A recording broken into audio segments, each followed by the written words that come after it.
TT legend, Reckless Eric Wilson, wanted to compete at Pikes Peak, the world's toughest and most dangerous hill climb. To make it more of an adventure, he also wanted to ride his bike there from New York, with his mates Alan and Dave. I'm Dave, by the way. Only a few minor details stood in the way.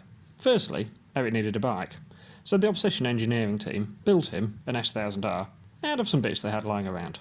After Eric had sorted his entry, learnt the track, got insured, all that boring stuff, it was time to ship the bike to America, along with some tools, paddock stands, crash spares and leathers. We wouldn't need the crash spares, of course. When we got to New York, we went to collect Paulie the pilot. Paulie was going to carry all the spares to Colorado for us. We even took him for a sightseeing trip. We left Paulie with the nice guys at BMW of Manhattan, ready to get shipped. Then we set off on our 2,250-mile road trip to Colorado Springs. Unfortunately, Paulie must have taken a scenic route because he turned up late. So while the rest of the awesome-looking bikes were at tech inspection, we were at the local BMW dealer converting the bike to race spec. With the last-minute pass at tech inspection, the BMW was ready to race. Except, in the chaos, there was no chance to get the tyres changed, so first practice, Eric was going to have to ride on the road tyres. Practice starts at first light on the mountain, so the teams have to be set up ready for 3 AM. As the darkness disappears, it's finally time to go racing.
The first sector starts at over 8,000 feet and is over 5 miles long and very technical.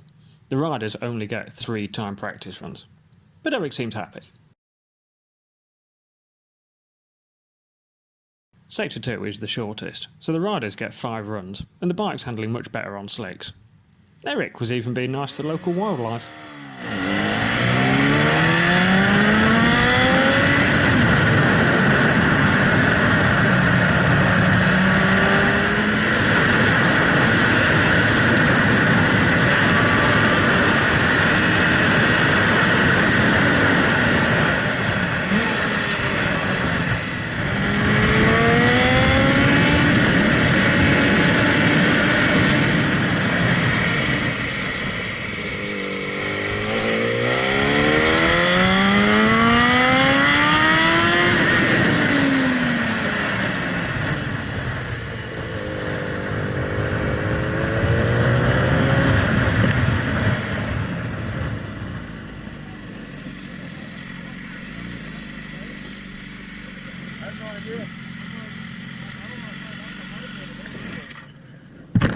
Okay, good.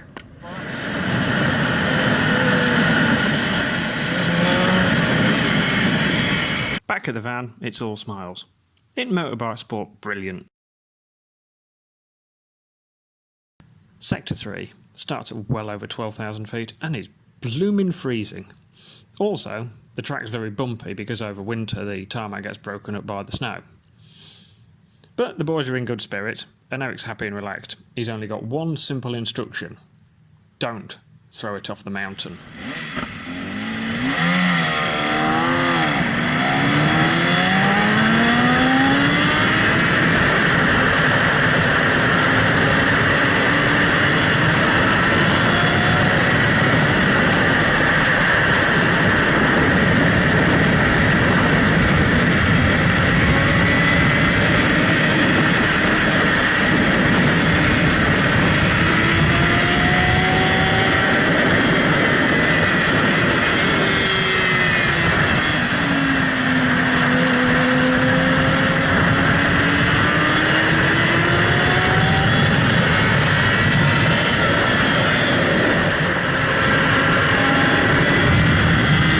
Did I mention it's very bumpy?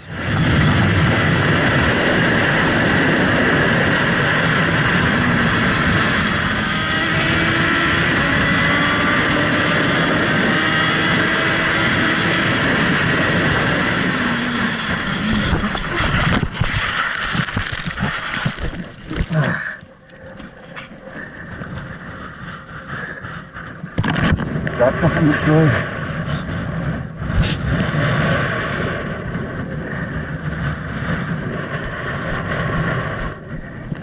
Eric didn't want anybody else to crash on his debris.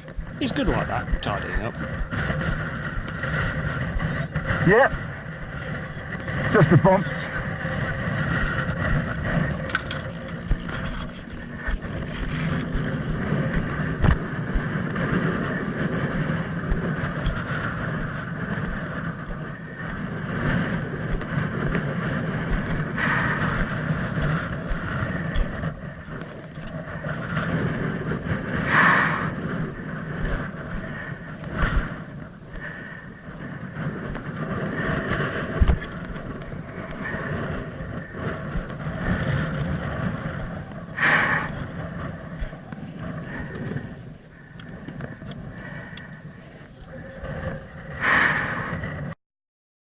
When the organisers use the terms wreck a truck and winching it back up, you just know it's not gone very well.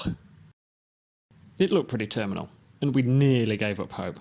But then we found Brad at Northern Colorado Power Sports. He's an absolute star. He let us put one of his race bikes on the bench and strip it for parts. We only needed a few parts. Sump, water pump, water hose, exhaust system, front wheel, fuel tank, tyres, switchgear, handlebars, rear set, you get the idea. And then we had to go and see James, an American bike tailor, so he could do some welding for us. But 2 days hard graft and we had a bike ready to race. Race day morning is another 3 AM start, but the bike passed tech inspection, and now Eric just has the easy bit to do. You know, 12.5 miles, 150 corners, 6,000 feet of elevation change, and you only get one attempt. Race day!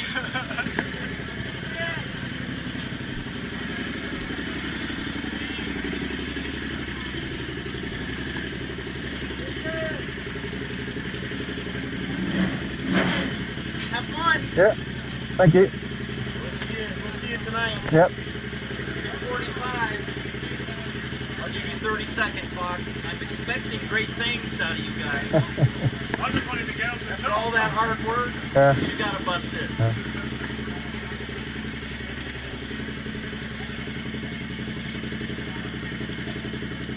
She looks beautiful, man.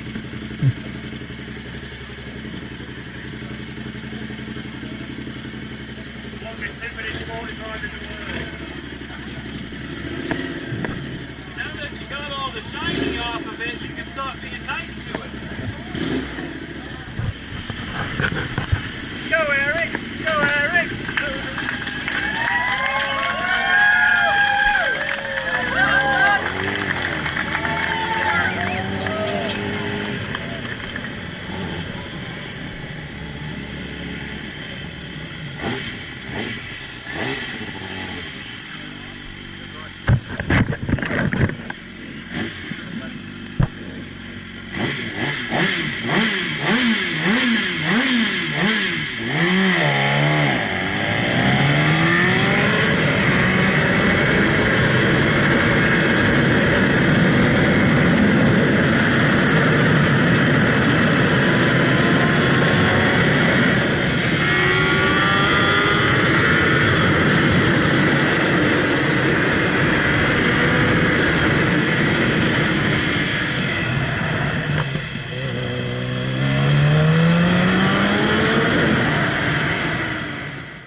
A few miles in, and Eric gets red flagged due to a very minor incident further up the course.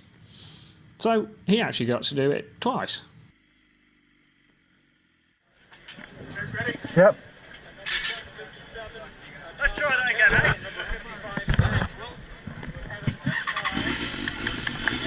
Woo, Eric!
It's not exactly glitz and glamour when you cross the finish line at Pikes Peak. There's no big fanfare because there's no fans up there. But we don't go racing for the fanfare, we go racing for the achievement, for knowing you've done it. And he did it. And we're proud of him.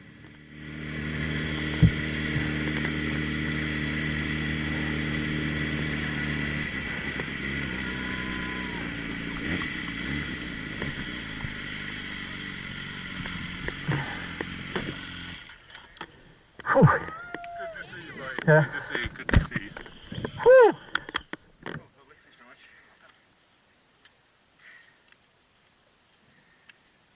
much. 11:20, I think. A little slow, but we made it. Eric's normally a man of very few words. It might have been the lack of oxygen, it might have been the relief of making it. But once he started talking, he just wouldn't stop. Well, what a week. Well, what a couple of weeks, obviously. 8 days with the lads, riding across from New York. 2,250 miles, 8 days, 13 odd states. Plenty of sights along the way, met plenty of great people. A week here, organisers have been fantastic, very hospitable. Monday spot on, Tuesday and Wednesday great. Obviously went a little bit pear-shaped on Thursday, but my fault, got caught out by the bumps. 2 busy days since then.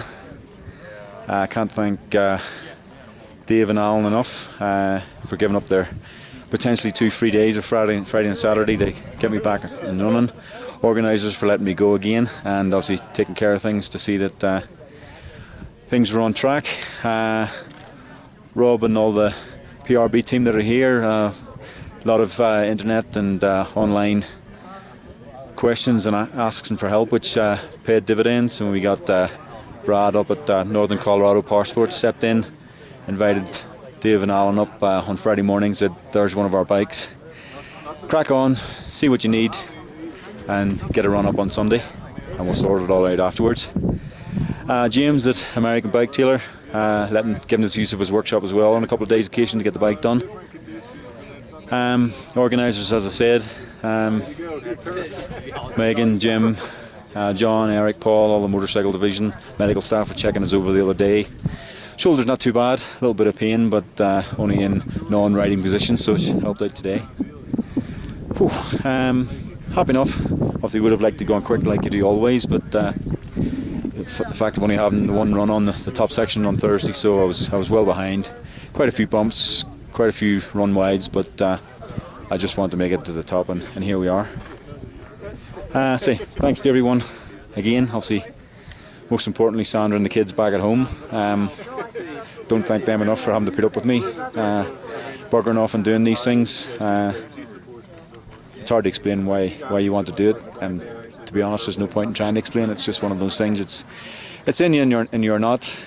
I want to challenge myself, and this is a different challenge to the TT. 150 miles or 225 miles around the island is it's pretty special, and 12.5 miles up here from 8,000 odd feet to 14,000 feet is quite special. I've done it, made it here today, as I said, 11:19 or something. I have to be happy with that, considering the state we were in Thursday morning and what we've been able to achieve. Well, I did the easy bit. I got here, say Dave and Alan and all the people that I've mentioned before did the more difficult part, and it's never enough words to thank them. So thanks very much for all your support. Looking forward to Sandra and the kids flying out tomorrow night, and 2.5 weeks with them, a bit of...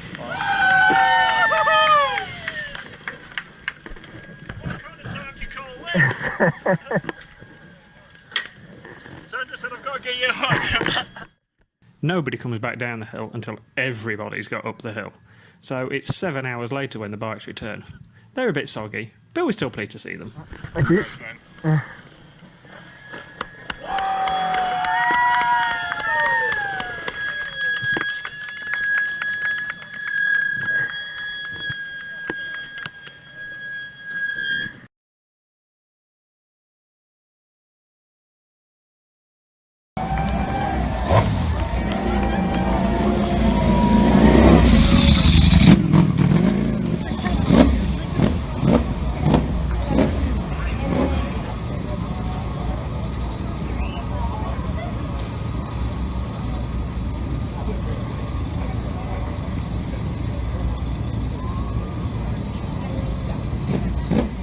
Carlin Dunn had been the fastest rider all week.